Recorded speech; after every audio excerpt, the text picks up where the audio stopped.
নমস্কাৰ। আপোনাৰ চৌপাশটো হাবি জংঘলৰে ভৰি আছে। এনে এক দিন আছিল আপুনি সেই জংঘলসমূহ আকুৰাদাৰেই কাটি চাফা কৰিছিল। যদিও বৰ্তমান সময়ত হাবি জংঘল নতুবা অপতৃণবোৰ কটাৰ কোনো প্ৰয়োজন নাই। হাবি জংঘল মাৰিবলৈ আপুনি অপতৃণ মৰাৰ ঔষধ আপুনি ছটিয়াই কিমান মাৰাত্মক ভুল কৰিছে আপুনি জানেনে?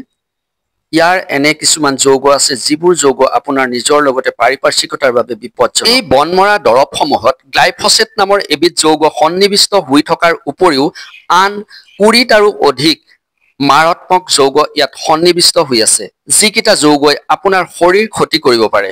বিশেষতে এই দৰৱৰ পেকেট নতুবা বটলত সৰু আখৰেৰে আপোনাক সতৰ্কীকৰণ আৰু ব্যৱহাৰৰ বিষয়ে ইয়াত বুজাই দিয়া হৈছে।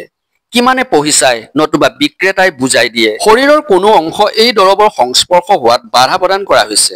লগতে খাদ্যশস্য থকা পথাৰত এনে যৌগ মিহলি হৈ আপোনাৰ শৰীৰত প্ৰৱেশ কৰে। পৰিমাণতকৈ অধিক হাৰত প্ৰয়োগ কৰাটো পাৰিপাৰ্শ্বিকতাৰ লগতে জীৱ-জন্তুৰ বাবে বিপদজনক। চকু, ছালৰ লগতে অন্যান্য স্বাস্থ্যজনিত সমস্যা, শ্বাসজনিত আৰু স্নায়ুজনিত আদিৰ সমস্যা হ'ব পাৰে। দৰৱ ছটিওৱাৰ সময়ত আপুনি সাৱধানতা অৱলম্বন কৰক। ফেচ মাস্ক, এপ্ৰন আদি ব্যৱহাৰ কৰক। পাৰিপাৰ্শ্বিকতা আৰু নিজা সুৰক্ষা যদি বিচাৰিছে কি কৰিব আপুনি ভাবি চাওক।